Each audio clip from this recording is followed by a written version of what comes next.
अथ दशमोऽध्यायः ध्यानम्। ॐ उत्तप्तहेमरुचिरां रविचन्द्रवह्नि नेत्रां धनुषसरयुताङ्कुशपाशशूलं रम्यैर्भुजैश्च दधतीं शिवशक्तिरूपां कामेश्वरीं हृदि भजामि धृतेन्दुलेखाम्। ॐ नमश्चण्डिकायै।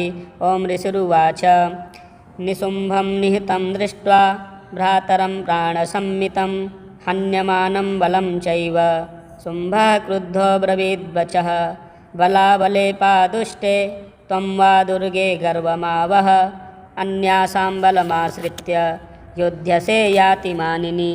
देव्युवाच एकैवाहं जगत्यत्र द्वितीया का ममापरा पश्यैता दुष्टमय्येव विशन्त्यो मद्विभूतयः।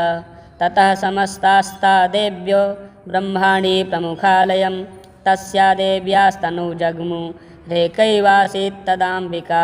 देव्युवाच अहं विभूत्या बहुभिः रूपैर्यदा स्थिता तत्संहृतं मयैकैव तिष्ठाम्याजौ स्थिरौ भव। तत्संहृतं मयैकैव तिष्ठाम्याजौ स्थिरो भव। ऋषिरुवाच ततः प्रववृते युद्धं देव्याः शुम्भस्य चोभयोः पश्यतां सर्वदेवानामसुराणां च दारुणं सर्वर्षैः सितैः शस्त्रैस्तथास्त्रैश्चैव दारुणैः तयोर्युद्धमभूद्भूयः सर्वलोकभयङ्करं। दिव्यान्यस्त्राणि शतशो मुमुचे यान्यतथाम्बिका बभञ्जतानि दैत्येन्द्रस्तत्प्रतिघातकर्तृभिः मुक्तानि तेन चास्त्राणि दिव्यानि परमेश्वरी बभञ्जलीलयैवो ग्रहुङ्कारोच्चारणादिभिः। ततः सरस्वतैर्देवी माक्षादयत सोऽसुरः सापि तत्कुपिता देवी धनुश्चिच्छेदचेषुभिः। छिन्ने धनुषि दैत्येन्द्रस्तथा शक्तिमथा ददे चिच्छेददेवी चक्रेण तामप्यस्य करे स्थितां। ततः खड्गमुपादाय शतचन्द्रं च भानुमत् अभ्यधावत्तदा देवीं दैत्यानामधिपेश्वरः तस्या पतत एवासु खड्गं चिच्छेदचण्डिका धनुर्मुक्तैर्सितैर्बाणैश्चर्मचार्ककरामलाम्। हताश्वः स ददा दैत्यश्छिन्नधन्वा विसारथि जग्राहमुदगरं घोरमम्बिका निधनोद्यतः चिच्छेदापततस्तस्य मुद्गरं निशितैः शरैः तथाभिशोभ्यधावत्तां मुष्टिमुद्यम्य वेगवान् समुष्टिं पातयामास हृदये दैत्यपुङ्गवः।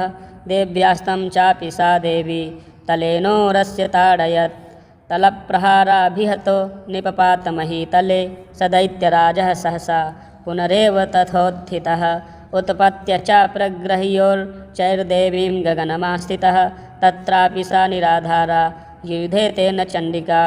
नियुद्धं खेददा दैत्यश्चण्डिका च परस्परं चक्रतुः प्रथमं सिद्ध मुनिविस्मयकारकं।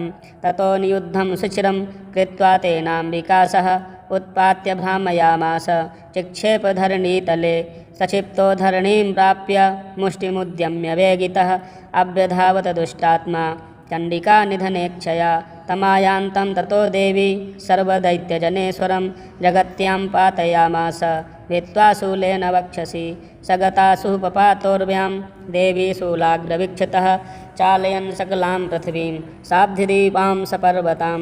ततः प्रसन्नमखिलं हते तस्मिन् दुरात्मनि जगत्स्वास्थ्यमतीवाप निर्मलं चाभवन्नभः उत्पातमेघाः शोल्काये प्राङ्गांसस्ते समं ययुः सरितो मार्गवाहिन्यस्तथास्तत्र पातिते। ततो देवगणाः सर्वे हर्षनिर्भरमानसाः बभूवुर्निहते तस्मिन् गन्धर्वा ललितं जगुः अवादयैस्तथैवान्ये नलितुश्चाप्सरो गणाः बभूः पुण्ड्यास्तथा वाताः सुप्रभो भूद्दिवाकरः जज्ज्वल्लुश्चाग्नयः शान्ता दिग्जनितश्वनाः। ॐ श्रीमार्कण्डेयपुराणे सावर्णिके मनवन्तरे देवी माहात्म्ये शुम्भवधो नाम 10मोऽध्यायः।